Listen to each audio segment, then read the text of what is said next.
नमस्कार दोस्तों, मेरा नाम है प्रदीप चौहान। बात समझनी है तो पूरी सुननी होगी। और दोस्तों, पूरी बात की शुरुआत ये है कि 2 दिन पहले जो राहुल गांधी ने गुजरात में कांग्रेस के अंदर जो स्लीपर सेल है उनको लेकर जो बयान दिया है और वो एक तरह की धमकी दी है कि अब लोगों को बाहर निकालने का वक्त आ गया है, उसका असर दिखने लगा है। और उसका असर दोनों तरफ दिखने लगा है, कांग्रेस में भी दिखने लगा है और कांग्रेस के बाहर बीजेपी और गोदी मीडिया में भी तिलमिलाहट दिखने लगी है। थोड़ा सा हैरान होंगे ना आप कि भाई इसमें बीजेपी क्यों जो है वो रिएक्ट कर रही है या गोदी मीडिया क्यों कर रही है। उसकी वजह है कांग्रेस का इंटरनल मामला। ना बीजेपी का नाम लिया को ब्लेम दिया राहुल गांधी ने, ना मोदी अडानी कुछ ऐसा नाम नहीं लिया।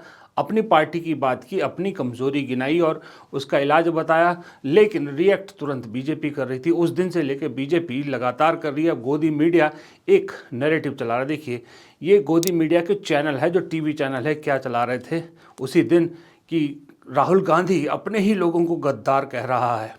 ये पूना वाला, शहजाद पूना वाला कभी इन्हीं राहुल गांधी के आगे पीछे चक्कर काटते थे। जब से बीजेपी में गए हैं जहरीले बहुत हो गए।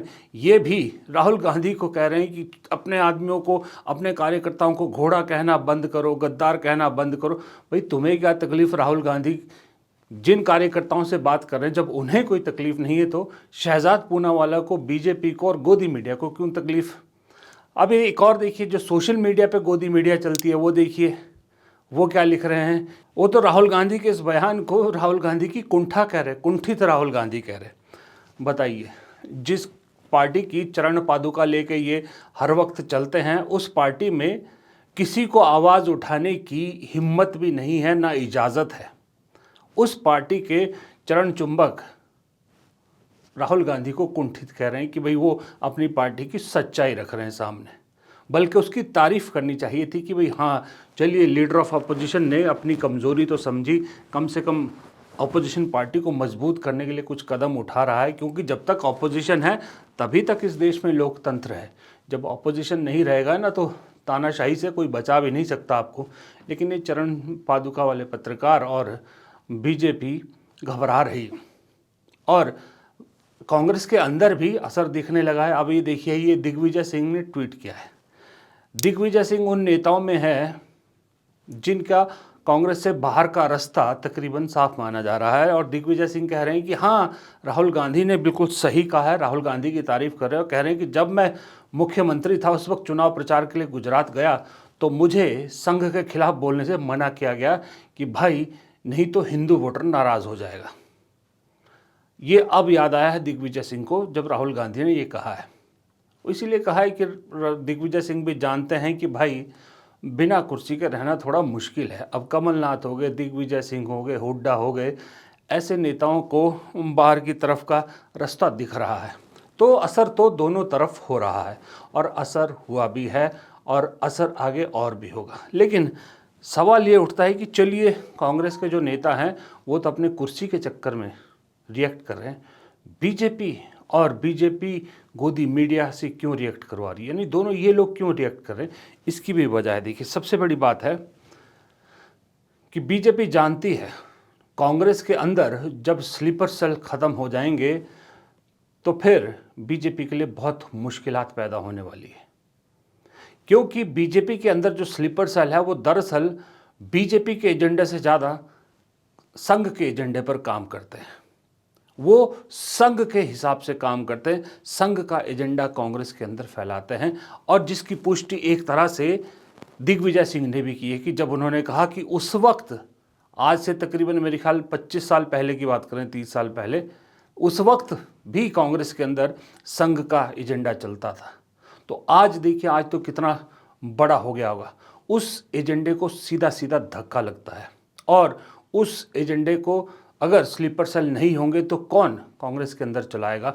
और कांग्रेस के अंदर जिस दिन संघ का एजेंडा बाहर हो गया उस दिन कांग्रेस मजबूत होगी। उस दिन कांग्रेस अपनी विचारधारा की लड़ाई को बेहतरीन तरीके से लड़ पाएगी। ये संघ बीजेपी जानते हैं, इसीलिए गोदी मीडिया के जरिए इस तरह का एक राहुल गांधी के खिलाफ अब नैरेटिव चलाने की मुहिम शुरू कर दी है। संघ ने स्लीपर सेल को बहुत एक आसानी से ये एजेंडा कैसे चलाने दिया। सिर्फ ये कहा कि आपको पार्टी के अंदर, हर नेता के अंदर ये डर फैलाए रखना है कि अगर कहीं आपने इस एजेंडे से हट के बात की तो हिंदू जो है कांग्रेस से नाराज़ हो जाएगा, हिंदू वोटर कांग्रेस के पास नहीं आएगा, तो आपकी कुर्सी चली जाएगी, आप चुनाव हार जाओगे। ये पार्टी हित में नहीं, सबको ये कहा कि आप पर्सनल हित उन्हें गिनाइए कि अगर आप चुनाव ही नहीं जीत पाओगे तो फिर राजनीति आपकी खत्म हो जाएगी। ऊपर से ईडी सीबीआई का डर तो है ही है कि अगर आप कोई एमपी एमएलए नहीं है तो आप और ज़्यादा खतरे में आते हैं। तो इस एक हिंदुत्व का जो डर या हिंदू वोटर का जो डर दिखाया गया कांग्रेस को, स्लीपर सेल ने कांग्रेस के अंदर नेताओं में फैलाया। और मैं कहता हूँ वो भी एक बहुत बड़ी वजह थी जो कांग्रेस से बहुत से नेता बीजेपी की तरफ शिफ्ट हुए। आज मैं देख रहा था कहीं कि कांग्रेस के बहुत से गुजरात के पुराने नेताओं ने सवाल उठाया कि भाई पहले क्यों नहीं राहुल गांधी को ये ध्यान आया। वो जो है वो कई लोगों के उन्होंने नाम लिए, कल्पेश ठाकुर, हार्दिक पटेल, भाई इनको क्यों लाया गया था, ये तो उसके सोच के थे, फिर चले गए बीजेपी में। बात सही है, लेकिन तब और अब के राहुल गांधी की इस बयान में फ़र्क ये है कि तब राहुल गांधी लोकल लीडरशिप पर भरोसा कर रहे थे। अब चीज़ें अपने हाथ में उन्होंने ले ली है, इसलिए अब ये बात कर रहे हैं। दूसरा, बीजेपी को जो डर सताता है कांग्रेस के मजबूत होने से या कांग्रेस के अंदर जो उनके एजेंट है उसके खत्म होने से, वो ये है कि कांग्रेस अगर बीजेपी मुक्त हो गई, बीजेपी की सोच मुक्त या संघ सोच मुक्त हो गई, तो कांग्रेस मजबूत होगी। और जितनी कांग्रेस मजबूत होगी उतनी बीजेपी कमज़ोर होगी, क्योंकि कांग्रेस जहाँ जहाँ मजबूत होगी वहाँ वहाँ बीजेपी और कांग्रेस का आमना सामना है। राहुल गांधी ने जो कदम उठाने शुरू किए, इसके इमीडिएट असर आपको नहीं दिखेंगे। मैं मानता हूँ कि इमीडिएट नहीं है, ये बीजेपी भी जानती है, लेकिन लॉन्ग रन में बीजेपी जानती है कि ये सही रास्ता है और इस रास्ते पर चल के कांग्रेस खड़ी हो सकती है और इसका सीधा नुकसान बीजेपी को होगा। लेकिन इन सब के बीच में सबसे ज़्यादा तकलीफ़ जो हो रही है बीजेपी को और गोदी मीडिया को, वो ये हो रही है कि राहुल गांधी ने ऐसे राज्य में जाकर इसकी शुरुआत की है जो बीजेपी के लिए एक साख का मुद्दा है, वो है गुजरात। जीतने हारने की बात छोड़ दो, बस जो हमारे लीडर हैं अगर उनका यहां हाथ ऐसे कटे तो उसमें से कांग्रेस का खून निकलना चाहिए और संगठन का कंट्रोल उन लोगों के हाथ में जाना चाहिए। जैसे ही हम ये करेंगे, तूफान जैसे गुजरात की जनता हमारे संगठन में आने की कोशिश करेगी और हमें उनके लिए दरवाजे खोलने पड़ेंगे। ये हमारा प्रोजेक्ट 2 साल का नहीं है, 3 साल का नहीं है, ये हमारा प्रोजेक्ट 50 साल का है। कांग्रेस पार्टी की विचारधारा जो सचमुच में गुजरात की विचारधारा है, जो आपने हमें सिखाया है, जो गांधी जी ने हमें सिखाया है, जो सरदार पटेल जी ने हमें सिखाया है, वही हमने गुजरात में करना है। हमारे नेताओं को, और मैं इसमें अपने आप को भी जोड़ रहा हूं, हमारे नेताओं को गुजरात की जनता के बीच में, घर में जाना पड़ेगा, उनकी आवाज सुननी पड़ेगी। आप हमसे चाहते क्या हो, हम आपके लिए क्या कर सकते हैं, हम आपकी शिक्षा के लिए, स्वास्थ्य के लिए, बिजनेस के लिए, भविष्य के लिए क्या कर सकते हैं, बताइए। ये हम और आप सब जानते हैं, गुजरात और मध्य प्रदेश संघ की प्रयोगशाला है इस देश में। ऑपरेट महाराष्ट्र से करता है, लेकिन प्रयोगशाला गुजरात और मध्य प्रदेश है। इसलिए गुजरात में सत्ता से बाहर किसी भी हाल में बीजेपी नहीं होना चाहती। मध्य प्रदेश में भी यही हाल है। बीच में 18 महीने के लिए हुआ तो किस तरह से जोड़ तोड़ के वापस सत्ता में आ गए। अगर इन दोनों प्रयोगशालाओं में संघ का, बीजेपी का एजेंडा फ्लॉप करने में, बीजेपी को कमज़ोर करने में कांग्रेस आगे बढ़ती है, कामयाब होती है, तो इसका असर सिर्फ इन 2 राज्यों तक नहीं रहता। मैंने कई बार कहा है कि गुजरात को राहुल गांधी ने इसलिए चुना है, वो जानते हैं गुजरात में बीजेपी कमज़ोर मतलब पूरे देश में बीजेपी कमज़ोर। उत्तर प्रदेश में तो जनता ने झटका लोकसभा चुनाव में दे दिया है, जहां अयोध्या तक की सीट हार गए, अमेठी तक की हार गए। जहां पर अभी कुंभ हुआ है ना प्रयागराज में, वहां पहले ही हारे हुए हैं। और मैं फिर कहता हूं कि इतना बड़ा तामझाम करने के बावजूद फिर वहां बीजेपी हारेगी। बीजेपी को वहां कतई फ़ायदा नहीं होने वाला है, क्योंकि वहां भी बीजेपी ने वही गलती करी जो अयोध्या में की कि सारा काम धाम लोकल को नहीं मिला। लोकल की बजाय बाहर से आए व्यापारियों ने, बाहर से आए लोगों ने कमाया पैसा, जिसमें गुजरात के सबसे ज़्यादा लोग थे। यही रिजनमेंट अयोध्या वाली थी और यही रिजनमेंट प्रयागराज में भी है, वो भी हारेगी इस बार, फिर कह रहा हूँ आपको, अगले चुनाव में। खैर, तो इसलिए उत्तर प्रदेश इस लिस्ट में नहीं आता। गुजरात, मध्य प्रदेश, ये दोनों में हिले तो देश में बीजेपी हिली। इसलिए ज़्यादा बौखलाहट बीजेपी में दिख रही है राहुल गांधी के उस बयान को लेकर, क्योंकि राहुल गांधी ने संदेश तो पूरे देश को दिया, लेकिन गुजरात को स्पेसिफिकली उन्होंने टारगेट किया। जब कोई नेता, शीर्ष नेता ये कहता है कि जीत हार की छोड़ दीजिए, चुनाव में जीत हार को मायने को छोड़ दीजिए, फिलहाल 50 साल का प्लान लेके चलिए, तो इसका मतलब ये है कि जो आगे नेता जिनको वो बोल रहे हैं, जिन पर वो जिम्मेदारी डाल रहे हैं, वो भी जानते हैं कि लड़ाई लंबी है और कोई प्रेशर, परफॉर्मेंस प्रेशर या चुनाव जीतने के प्रेशर से मुक्त होकर वो फ्री होके काम करना चाहते हैं, काम करेंगे, ऐसा वक्त राहुल गांधी ने ये बात कह के उनको दे दिया है। तो इसका असर वही है, क्योंकि ये स्ट्रेटजी तो संघ की रही है। संघ को इतने साल लगे बीजेपी के लिए प्लेटफॉर्म तैयार करने के लिए पूरे देश में, तो उसी स्ट्रेटजी को राहुल गांधी क्यों अपना रहे हैं, ये संघ की दिक्कत है। भाई, जब राहुल गांधी कह रहे हैं 50 साल का प्लान है, तो आप मान के चलिए फिर लंबी स्ट्रेटजी लेके चले हैं वो, कुछ तो इसके पीछे सोच होगी।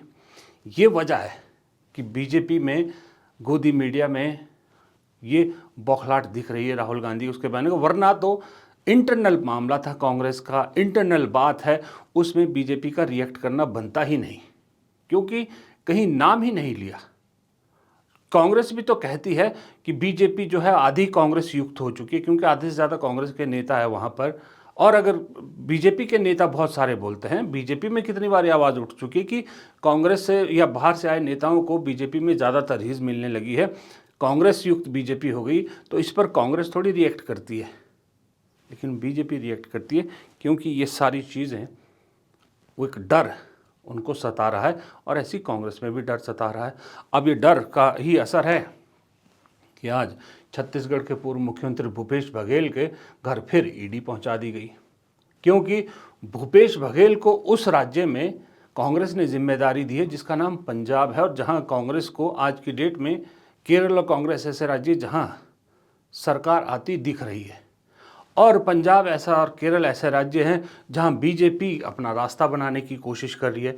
उसे लग रहा है कि पंजाब में आम आदमी पार्टी से लोग नाराज़ हैं, कांग्रेस को वो आगे ना आने दे, इसलिए उन्होंने सबसे पहले अपने सहयोगी अकाली दल को ख़त्म किया। अब अकाली दल की ज़मीन बीजेपी वहाँ हड़पना चाहती है और कांग्रेस के नेताओं को अपने पाले में शामिल कर उस ज़मीन पे एक विकल्प बनना चाहती है। अब ऐसे में जब भूपेश बघेल वहाँ पहुँच गए, क्योंकि कांग्रेस के अंदर जो स्ट्रेटेजिस्ट है या जो कहें ट्रबल शूटर है, वो कुछ ही नेता है, जिसमें डी के शिव कुमार, भूपेश बघेल, प्रियंका गांधी ये शामिल होते हैं। तो अलग अलग गुटों में फिलहाल कांग्रेस पंजाब में है, तो उसको एक साथ जोड़ने के लिए भूपेश बघेल को स्पेशली पंजाब का प्रभारी बनाया गया है।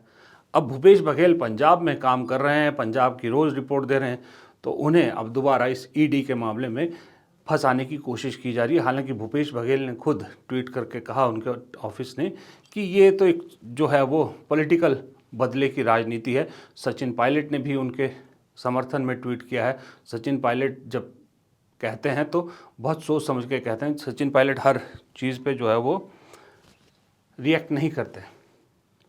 दूसरा डर ये भी है कि छत्तीसगढ़ में भी अभी बीजेपी बड़ी स्टिकी विकेट पे। बीजेपी ने सरकार तो वहाँ बना ली, लेकिन भूपेश बघेल जैसा कोई बड़ा नेता खड़ा नहीं कर पाई है बीजेपी में वहाँ पर छत्तीसगढ़ में। और बीजेपी जानती है कि अगले चुनाव में फिर शुरुआत हो चुकी है, भूपेश बघेल फिर बाजी मारेंगे, तो इसलिए वो अभी से छत्तीसगढ़ में भी भूपेश बघेल की ज़मीन खराब करने की कोशिश कर रहे हैं। यही चीज़ मैंने सुना है कि कर्नाटक में डी के शिव कुमार के साथ करने की भी कोशिश कर रही है। एक प्लांटेड खबरें चलाई जा रही हैं उनके नाम से, उनके खिलाफ, सिद्धारमैया के खिलाफ प्लांट करके चलाई जा रही है कि ये दर्शाया जा रहा देश को कि डी के शिव कुमार नाराज़ हैं, जबकि असल में फ़िलहाल ऐसा कुछ है नहीं। तो एक स्ट्रैटेजी है ये बीजेपी की, और स्ट्रैटेजी इसलिए अपना रही है कि घबराहट 2024 की अभी तक गई नहीं है। 230 पे रुक गए, 240 पे रुक गए।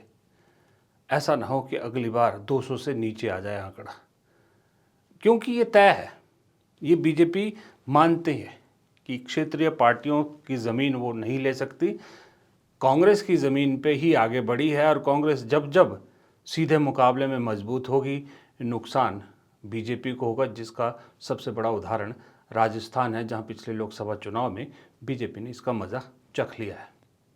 फिलहाल इस वीडियो में इतना ही। दीप चौहान को दीजिए इजाज़त। वीडियो पसंद आया हो तो लाइक और शेयर कीजिएगा। चैनल को अगर आपने अब तक सब्सक्राइब नहीं किया, प्लीज़ चैनल को सब्सक्राइब कर लीजिएगा और कमेंट बॉक्स में अपनी राय देना मत भूलिएगा। नमस्कार।